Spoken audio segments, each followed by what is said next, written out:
میرے بھائیوں اسی کلمہ لا الہ الا اللہ کے خاطر صحابہ کرام نے بے شمار قربانیاں پیش کی ہے. کیا آج میرا اور آپ کا عقیدہ حضرت بلال رضی اللہ عنہ کی طرح ہے؟ کیا آج میرا اور آپ کا عقیدہ حضرت سمیہ رضی اللہ عنہا کی طرح ہے؟ کیا آج میرا اور آپ کا عقیدہ آل یاسین کی طرح ہے؟ کیا آج میرے اور آپ کا عقیدہ مکہ کے مہاجرین کی طرح ہے؟ میرے بھائیوں آج ہم صرف زبانی دعوے کرتے ہیں. اگر عقیدہ توحید کی بات کی جائے تو آج ہم عقیدہ توحید سے کوسوں دور ہے. اسی کلمے کے خاطر صحابہ کرام نے اپنی جانوں کا نذرانہ پیش کیا. اس کلمے کے خاطر صحابہ کرام نے ہجرتیں کی, اپنے گھر بار کو چھوڑا. صحابہ کرام کے جسم کا انگ انگ کاٹا گیا, لیکن صحابہ کرام اس عقیدہ توحید پر جمے رہے اور ساری دنیا کو یہ پیغام دیا کہ منہج سلف صرف رب العالمین کی عبادت کرنے کا نام ہے. منہج سلف عقیدہ توحید کی مضبوطیت کا نام ہے. منہج سلف صرف رب العالمین کے آگے جھکنے کا نام ہے. منہج سلف شرکیات بدعات خرافات سے بچانے کا نام ہے. ومن يشاقق الرسول من بعد ما تبين له الهدى ويتبع غير سبيل المؤمنين نوله ما تولى ونصله جهنم وساءت مصيرا. الحمد لله والصلاة والسلام على من لا نبي بعده. أشهد أن لا إله إلا الله وأشهد أن محمدا عبده ورسوله. أما بعد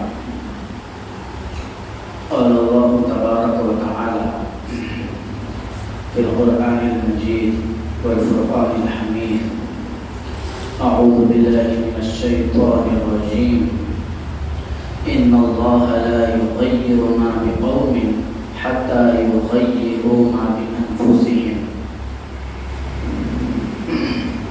معزز حاضرین مجلس,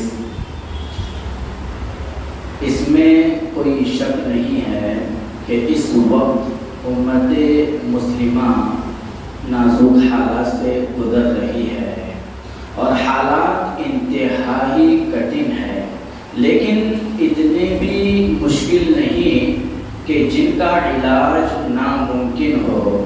حالات کو بدلا جا سکتا ہے, حالات میں سدھار پیدا ہو سکتی ہے, حالات میں تبدیلی آ سکتی ہے, بشرط کہ مجھے اور آپ کو اور اپنے اہل و عیال کو بدلنا ہوگا.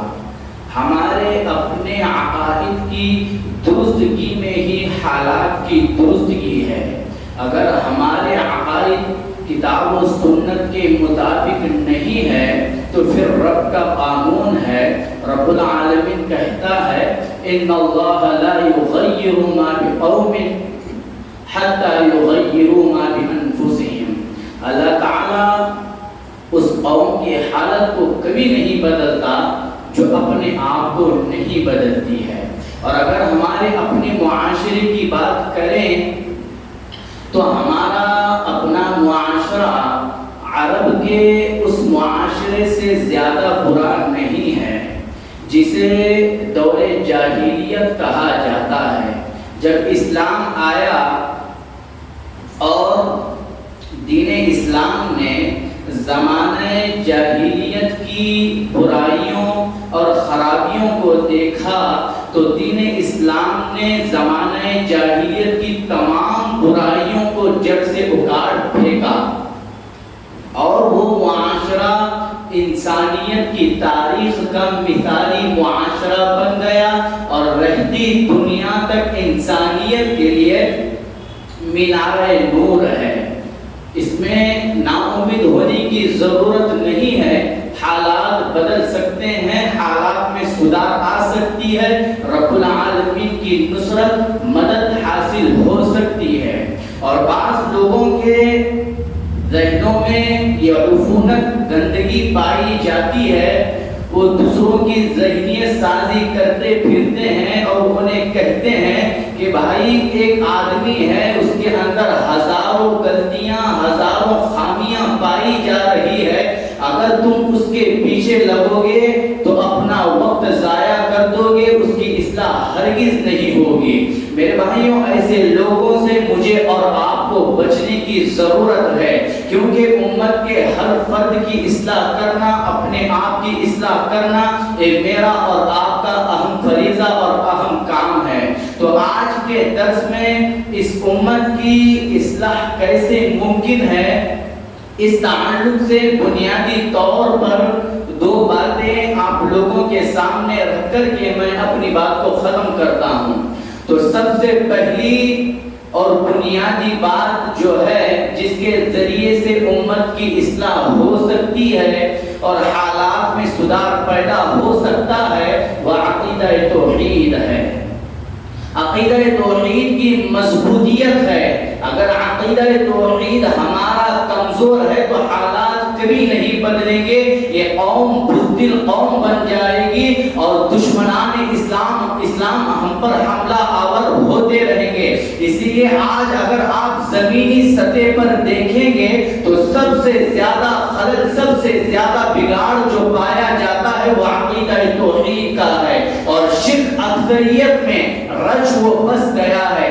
کفار مکہ بھی کلمہ توحید کے معانی، مفہوم اور تقاضوں کو سمجھتے تھے کہ اس کلمے کو تسلیم کرنے کا مطلب یہ ہے کہ اکیلے رب العالمین کی عبادت کی جائے گی اور تمام معبودان باطلہ کا انکار کیا جائے گا۔ اسی لیے کفار مکہ نے اس کلمے کا اقرار نہیں کیا اور کھلی دشمنی اور عناد اور کفر پر اتر آئے۔ میرے بھائیوں، اسی کلمہ لا الہ الا اللہ کے خاطر صحابہ کرام نے بے شمار قربانیاں پیش کی ہے۔ کیا آج میرا اور آپ کا عقیدہ حضرت بلال رضی اللہ عنہ کی طرح ہے؟ کیا آج میرا اور آپ کا عقیدہ حضرت سمیہ رضی اللہ عنہ کی طرح ہے؟ کیا آج میرا اور آپ کا عقیدہ آل یاسر کی طرح ہے؟ کیا آج میرے اور آپ کا عقیدہ مکہ کے مہاجرین کی طرح ہے؟ میرے بھائیوں، آج ہم صرف زبانی دعوے کرتے ہیں، اگر عقیدہ توحید کی بات کی جائے تو آج ہم عقیدہ توحید سے کوسوں دور ہے۔ اسی کلمے کے خاطر صحابہ کرام نے اپنی جانوں کا نذرانہ پیش کیا، اس کلمے کے خاطر صحابہ کرام نے ہجرتیں کی، اپنے گھر بار کو چھوڑا، صحابہ کرام کے جسم کا انگ انگ کاٹا گیا، لیکن صحابہ کرام اس عقیدہ توحید پر جمے رہے اور ساری دنیا کو یہ پیغام دیا کہ منہج سلف صرف رب العالمین کی عبادت کرنے کا نام ہے، منہج سلف عقیدہ توحید کی مضبوطیت کا نام ہے، منہج سلف صرف رب العالمین کے آگے جھکنے کا نام ہے، منہج سلف شرکیات، بدعات، خرافات سے بچانے کا نام ہے۔ آج آپ دیکھیں، بڑا افسوس ہوتا ہے کہ جو مسلمان ہے وہ صرف کلمے کا اقرار کرتے ہیں، اس کے معنی، مفہوم، تقاضوں سے بالکل نابلد ہے اور قطعی طور پر ناآشنا ہے، وہ کچھ نہیں جانتے ہیں۔ میرے بھائیوں، ایسے وقت میں، اس نازک ترین حالات میں ہر ایک کی اصلاح کرنا، ایک دوسرے کی فکر ہونا، یہ سب سے اہم اور قیمتی عمل ہے۔ کیا کوئی اس بات کو پسند کرتا ہے کہ اس کا بھائی رب العالمین کے ساتھ شریک کرتا ہوا اس دنیا سے چلا جائے؟ کوئی پسند نہیں کرتا ہے۔ سب سے بڑا دکھ مجھے اور آپ کو ان نازک ترین حالات میں یہ ہونا چاہیے کہ میرا وہ بھائی جو کلمہ توحید کا اقرار تو کرتا تھا لیکن مشرک ہو کر کے اس دنیا سے چلا گیا۔ میرے بھائیوں، عقیدہ توحید کے لیے رب العالمین نے انبیاء علیہ السلام کو چنا ہے۔ جب بھی کسی قوم میں بگاڑ پیدا ہوا تو رب العالمین نے اپنے برگزیدہ بندے کو نبوت سے سرفراز فرما کر کے قوم کی اصلاح کے لیے مبعوث فرمایا۔ رب العالمین کہتا ہے وَلَقَدْ بَعَثْنَا فِي كُلِّ أُمَّةٍ رَسُولًا أَنِ اعْبُدُوا اللَّهَ وَاجْتَنِبُوا الطَّاغُوتَ، ہم نے ہر امت میں ایک رسول کو بھیجا کہ صرف رب العالمین کی عبادت کی جائے اور طاغوت سے بچا جائے۔ میرے بھائیوں، میرا اور آپ کا عقیدہ اتنا مضبوط اور پختہ ہونا چاہیے کہ اگر ایک باطل پرست ہم سے یہ کہہ دے کہ صرف ایک مرتبہ بت کو سجدہ کرو، میں تمہیں سونے میں تول دوں گا،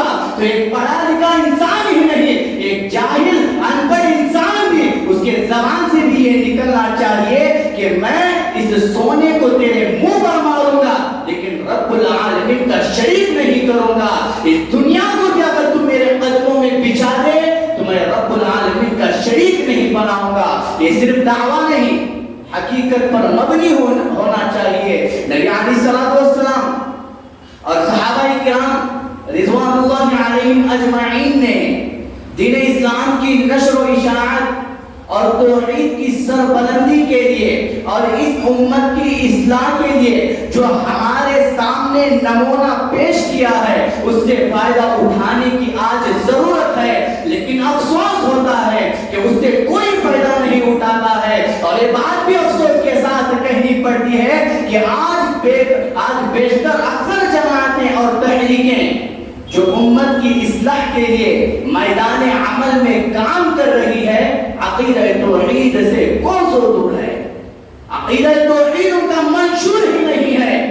عقیدہ توحید کی بنیادی تعلیمات کا انہیں علم نہیں ہے اور وہ امت کی اصلاح کرنے کا کام کر رہے ہیں. گویا وہ امت میں انتشار پیدا کر رہے ہیں اور ان میں بعض ایسے خبیث قسم کے افراد بھی پائے جاتے ہیں جو کہتے ہیں کہ ہم امت کو جوڑنے کا کام کر رہے ہیں. ہم امت کو جوڑنے کا کام کر رہے ہیں. اگر تم عقیدہ توحید کی بات کرو گے تو امت ہم سے دور ہو جائے گی، امت ہم سے چھٹ جائے گی. اتنی خطرناک خرابیاں آج دین اسلام میں پائی جا رہی ہے. اسی لیے امام دار الہجرہ امام مالک رحمہ اللہ نے کہا لَن يُصْلِحَ آخِرُ هَذِهِ الْأُمَّةِ إِلَّا بِمَا صَلَحَ أَوَّلَهَا اقتضاء الصراط المستقیم. امام مالک رحمہ اللہ نے کہا کہ اس امت کی آخر کی اصلاح بھی اسی نہج پر، اسی طریقے پر ہوگی جس طریقے پر پہلے والوں کی اصلاح ہوئی ہے. یعنی صحابہ کرام رضوان اللہ علیہم اجمعین کی اصلاح جس طریقے سے جس راستے سے ہوئی ہے اسی طریقے سے اسی راستے سے میرے اور آپ کی اصلاح ہوگی. وہ طریقہ وہ راستہ کیا ہے؟ وہ طریقے وہ راستے کو سمجھنے کی ضرورت ہے. وہ طریقہ وہ راستہ واحد راستہ ہے اور وہ کتاب و سنت کا راستہ ہے. کتاب و سنت کے ذریعے سے میری اور آپ کے اور امت کی اصلاح ہو سکتی ہے. آج ہمارے اپنے بچے، ہمارے اپنے گھروں کے بچے گلیوں میں کھیلتے ہیں، انہیں کوئی فکر نہیں. ان کے نہ والدین کو فکر ہے. انہیں والدین کو چاہیے کہ وہ اپنے بچوں کو مساجد سے جوڑے، ان کا رشتہ مساجد سے مضبوط کرے. انتظامیہ کو بھی چاہیے کہ وہ مساجد میں مکاتب کا انتظام کرے. جو بچے ادھر ادھر آورا پھر رہے ہیں انہیں نہ توحید کا علم ہے نہ کچھ نہیں. کس کی پکڑ ہوگی؟ رب کی پکڑ سے کوئی بھاگ نہیں سکے گا. رب العالمین پکڑ کر کے پوچھے گا کلکم راع و کلکم مسئول عن رعیتہ. ہر شخص ذمہ دار ہے اور اس سے اس کی ذمہ داری کے بارے میں پوچھا جائے گا. اگر آج ہمارے بچوں کو عقیدہ توحید کی تعلیم اگر ہم نہیں دیں گے تو یاد رکھیں کل قیامت کے دن رب العالمین کی پھٹکار سے ہم کہیں نہیں بھاگ سکتے. کوئی جگہ ہمارے لیے نہیں ہے. رب العالمین کی پکڑ میں آ جائیں گے اور رب العالمین کی وعیدیں بہت ہی خطرناک ہے. اسی لیے اگر ہم اپنے آپ کی اور اپنے بچوں کی اصلاح چاہتے ہیں تو اپنے بچوں کو اور اپنے آپ کو کتاب و سنت سے صحابہ کرام کے نہج سے جوڑنے کی فکر کریں. یہ پہلی بات تھی. دوسری بات جو بنیادی طور پر مجھے آپ لوگوں کے سامنے رکھنی ہے وہ یہ ہے کہ مجھے اور آپ کو ہر معاملے میں نبی علیہ الصلوۃ والسلام کے اسوے کو اپنانے کی ضرورت ہے. رب العالمین قرآن مجید میں کہتا ہے لقد کان لکم فی رسول اللہ اسوۃ حسنہ. تمہارے لیے نبی علیہ الصلوۃ والسلام کی زندگی میں بہترین نمونہ ہے. میرے بھائیوں، بحیثیت مسلمان میرے اور آپ کے ایمان کی بنیاد اس عقیدے پر استوا ہے کہ چاہے بات انفرادی طور پر ہو یا اجتماعی طور پر، انفرادی ہو یا اجتماعی، اس کی بقا اور سلامتی جو ہے نبی علیہ الصلوۃ والسلام کو اپنا آئیڈیل اور نمونہ بنانے میں ہے. کوئی شخص اس وقت تک کامل مسلمان نہیں بن سکتا جب تک وہ نبی علیہ السلام کے اسوہ حسنہ کی پیروی نہ کرے۔ نبی علیہ السلام کی زندگی جتنی خوبصورت اور دلکش ہے اسی قدر وسیع اور کشادہ بھی ہے۔ نبی علیہ السلام کی تعلیمات زندگی کے ہر شعبے کا احاطہ کرتی ہے، بات چاہے عقائد کی ہو، عبادات کی ہو، معاملات کی ہو، سیاسیات کی ہو، معاشیات کی ہو، تہذیب و تمدن کی ہو، زندگی کی ہر وہ چیز جس کا تعلق انسان کی زندگی سے ہے، انفرادی طور پر ہو، اجتماعی طور پر ہو، یا روحانی طور پر ہو، یا مادی طور پر ہو، نبی علیہ السلام کی تمام تعلیمات انسان کی تمام زندگی پر کامل ہے۔ نبی علیہ السلام کی ہر تعلیم کو زندگی کے ہر موڑ پر اپنانے کی ضرورت ہے۔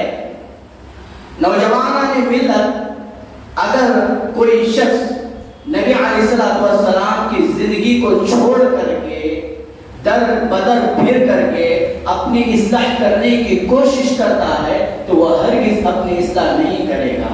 نبی علیہ السلام کے اسوے کو اپنانے میں، نبی علیہ السلام کے طریقے کو اپنانے میں ہی ہماری طاقت ہے، ہماری فتح ہے، رب العالمین کی مدد و نصرت ہے۔ ہماری اصلاح کا واحد طریقہ نبی علیہ السلام کے طریقے پر چلنا ہوگا۔ اگر ہم چاہتے ہیں کہ دین اسلام کی پذیرائی ہو اور دعوت حق کا پیغام اطیعوا اللہ و اطیعوا الرسول، اللہ اور اس کے رسول صلی اللہ علیہ وسلم کی اطاعت کا جو پیغام ہے لوگوں کی دلوں کی دنیا میں ہلچل مچا دے اور لوگ اللہ اور اس کے رسول کی اطاعت کرنے والے بن جائے، تو سب سے پہلے مجھے اور آپ کو اپنے آپ کی اصلاح کرنے کی ضرورت ہے اور نبی علیہ السلام کے اسوے کو اپنانے کی ضرورت ہے، کیونکہ رب العالمین تک پہنچنے کا جو واحد ذریعہ ہے وہ نبی علیہ السلام کی اطاعت ہے۔ نبی علیہ السلام کی اطاعت کے ذریعے سے ہی ہم رب العالمین تک پہنچ سکتے ہیں۔ جو نبی کی اطاعت نہیں کرے گا وہ رب العالمین تک ہرگز نہیں پہنچے گا، کیونکہ رب العالمین کہتا ہے قل ان کنتم تحبون اللہ فاتبعونی یحببکم اللہ ویغفر لکم ذنوبکم واللہ غفور رحیم۔ اے نبی صلی اللہ علیہ وسلم آپ کہہ دیجئے اے لوگوں، اگر تم رب العالمین سے محبت کرتے ہو فاتبعونی، میری اطاعت میرے فرما بردار بن جاؤ، یحببکم اللہ، اللہ تعالیٰ تم سے محبت کرے گا، وَيَغْفِرْ لَكُمْ ذُنُوبَكُمْ، اور تمہارے گناہوں کو بخش دے گا، وَاللَّهُ غَفُورٌ رَحِيمٌ، اور رب العالمین بڑا بخشنے والا ہے۔ میرے بھائیوں، اس آیت کریمہ کی جو عملی تصویر ہے وہ صحابہ کرام رضوان اللہ علیہم اجمعین ہے۔ اسی کے ذریعے سے صحابہ کرام کی اصلاح ہوئی ہے اور میری اور آپ کی بھی اصلاح اسی کے ذریعے سے ہوگی۔ اس آیت کی حقیقی تصویر صحابہ کرام ہے، حضرت ابو بکر ہے، حضرت عمر، حضرت عثمان، حضرت علی اور دیگر صحابہ کرام رضوان اللہ علیہم اجمعین۔ اس آیت کریمہ کی عملی تصویر ہے، نبی نے کہا اس کام کو کرنا ہے، صحابہ کرام نے کچھ بولے بغیر اس کام کو کر دکھایا، نبی علیہ السلام نے منع کیا، صحابہ کرام کچھ بولے بغیر رک گئے۔